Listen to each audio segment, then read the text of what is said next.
Right, let's get into Dominoes.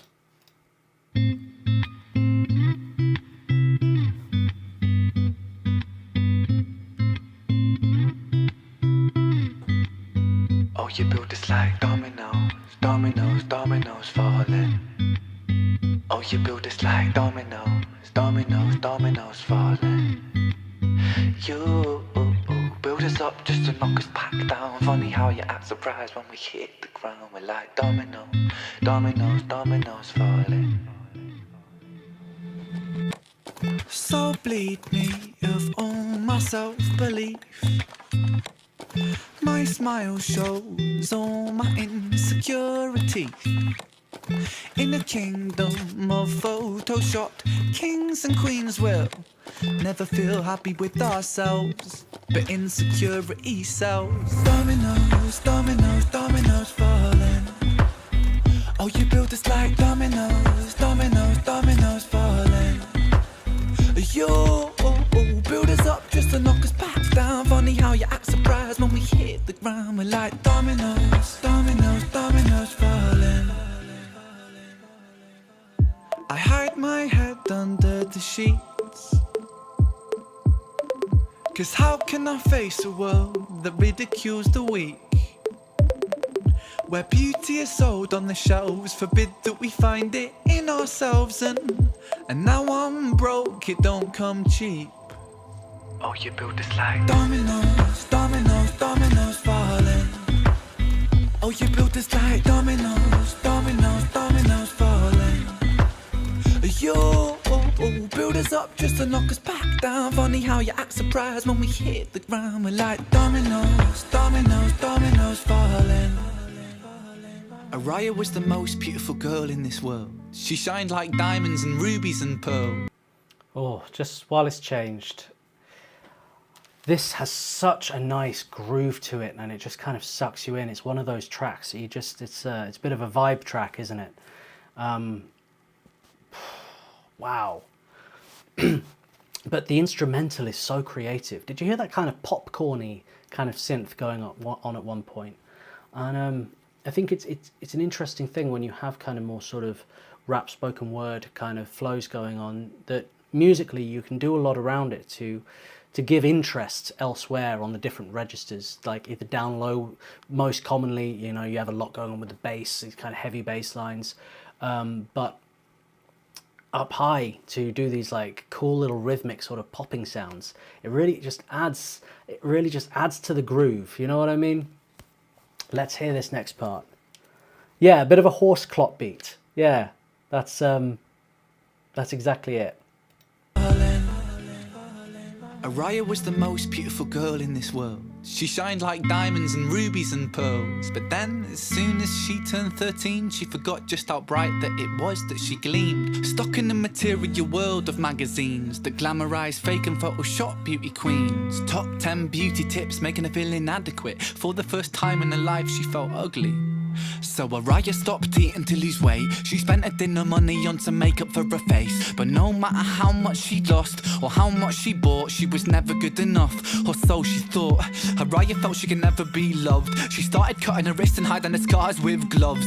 At 16, an anorexic beauty queen, she collapses in a puddle of her tears and blood, 'cause she never felt enough. She never felt enough. Your sellers all this lie that we must buy to keep in touch. We can never buy enough, never buy enough. All the riches in the world can't buy a sense of self-love. Funny how you act surprised when depression's levels rise, when you force feed inadequacy straight into our eyes. Television shows that praise the beautiful people, and talent competitions that just laugh at the feeble. Billboards, magazines, people to... I've just got to stop it for a moment and just say, can we just stop? I mean, all the riches in the world can't buy a sense of self-love. And that's just... Let's talk about just girls and women for a moment. Like, can we just stop as a society doing this? Like, I mean, I'm very blessed to have I've got like 10 nieces and nephews, you know, and to see like young kids when they're so young and they have no sense of embarrassment or what they look like, and they're just free, and their hair is wild and long and they're covered in mud and they're just free, and the pressure, like if I was a parent, that would break my heart to ever see them come home and say, oh, I want to buy makeup, I don't think I'm pretty, I'm not this, I'm not that. It's like, who is telling you that? Because it's probably not even anybody telling you that. It's what society is telling you. It's what the magazines are telling you. You're looking at all these things in the magazine. I need to look like this. I need to have big lips. I need to have my hair like this. I need to have this, and the other. And it's like, there's nothing wrong if you want to have like lip filler and stuff like that. I'm not saying, I'm not judging or anything. You know what I mean? Like, everybody should look however they want to look. I support anybody in what they want to do. But the idea that you feel forced to, the idea that you feel forced to look any certain way that isn't like your true identity, or that you feel that you're not enough. Can we just stop as a society doing this? Because it's just bullshit at the end of the day. Like, you know, who are you doing it for? Is it pressure from other girls? Is it pressure from boys? You know, because like, when it comes to love and everything, like, it's you know, I would hate for my partner to be wearing makeup all the time, to not look like how she normally looks. Like, to me, she's most beautiful when she's just her, you know what I mean? Like, it's nice if she wants to look that way for a night or whatever, that's cool, but like, look like you know? You don't have to wear a mask. You don't, like, what's it going to take to kind of undo this, you know? Because I remember seeing it when I was a kid, and I'd see my sisters reading these magazines, and I'd see all these girls reading these magazines, and it was just like so vacuous and so toxic, you know, and just telling people that, telling girls that they're not enough. It's just so sad. And I think it's something that we should like talk about more as a society in general. And I just think that more could be done about this, you know, and I guess a good place to start is just to talk about it. If we can just be open about this stuff and just keep a dialogue with this, because it seems like something, we shouldn't even need to talk about. But no, talk to your if you're a guy, talk to your girlfriend, talk to your sister, to your daughter, niece, cousin, whatever. Do you know? It's just like, let's keep a dialogue open, to just let everybody know that they're okay the way they are. You know what I mean? And just because some people need to be told that they're enough. Some people need to be told that they're okay, and you might not think that everybody needs that, but they really, really do. So, you know, you are. Sorry, that was a bit of a long rant, but I just kind of got a little, yeah, from this verse is just incredible. And it's simple and it's powerful, and let's just keep it going. In the world, come by a sense of self-love. Funny how you act surprised when depression's levels rise, when you force feed inadequacy straight into our eyes. Television shows that praise the beautiful people, and talent competitions that just laugh at the feeble. Billboards, magazines, people turn to plasticine, molded like a factory. We're growing up to fear, feeling ugly. It's lunacy, and not even a community, cause insecurity breeds judgment, judgment breeds hate, no unity. And hierarchy based upon aesthetics is what makes a kid in school get bullied for genetics. And I felt so ugly growing up. The way that I look sometimes got me beaten up. I mean, what the fuck sort of culture do we live in, when we're defined by the shape of our face, when we're ashamed by the size of our waist, when we're imprisoned by the form that we take? And so we keep buying and spending. That's just how this story goes. You build us up just to knock us back down, and we just keep falling like dominoes.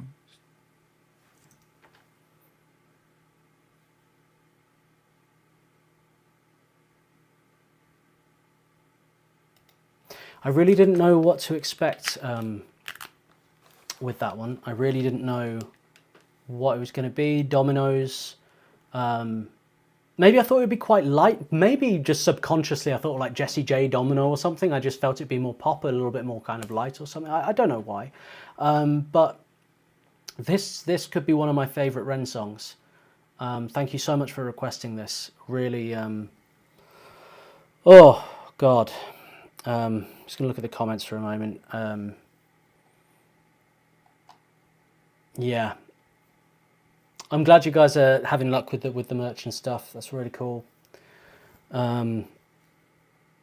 Yeah, free. I bet it does feel very free to be without cosmetics. Durabel. Um, and it's expensive as well.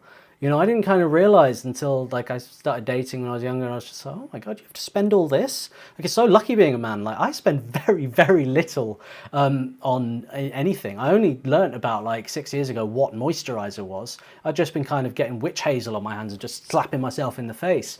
And the idea of like having to buy anything for my skin, I know now that actually is very important, and you should, men, get some moisturizer.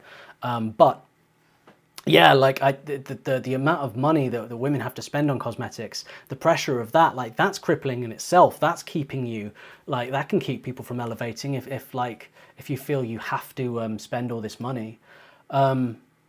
It's really crazy.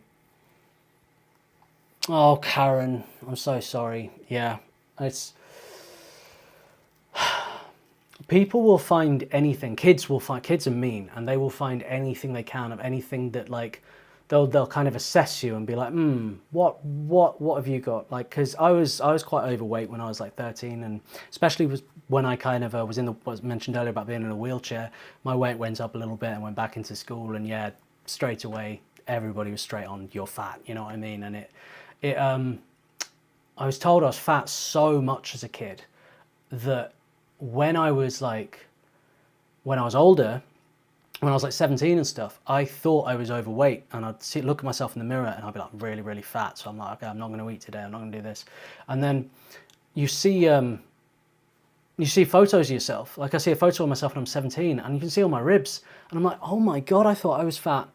I was embarrassed to take my shirt off because I was fat, and it was not true. And I remember one time, when I was like 25, and I was doing sit-ups every day, push-ups every day, running every day, just doing all this stuff because I'll lose weight, you're gonna get fat, you're gonna get fat, you're gonna get fat. And this girl in the hostel I was living in just came, sat on my bed, and was just like, damn, we're all kind of really worried about your weight, like, you're gaunt, And I weighed like 10 stone or something. And for context, I'm like 16 now, so like 10 stone is small for me,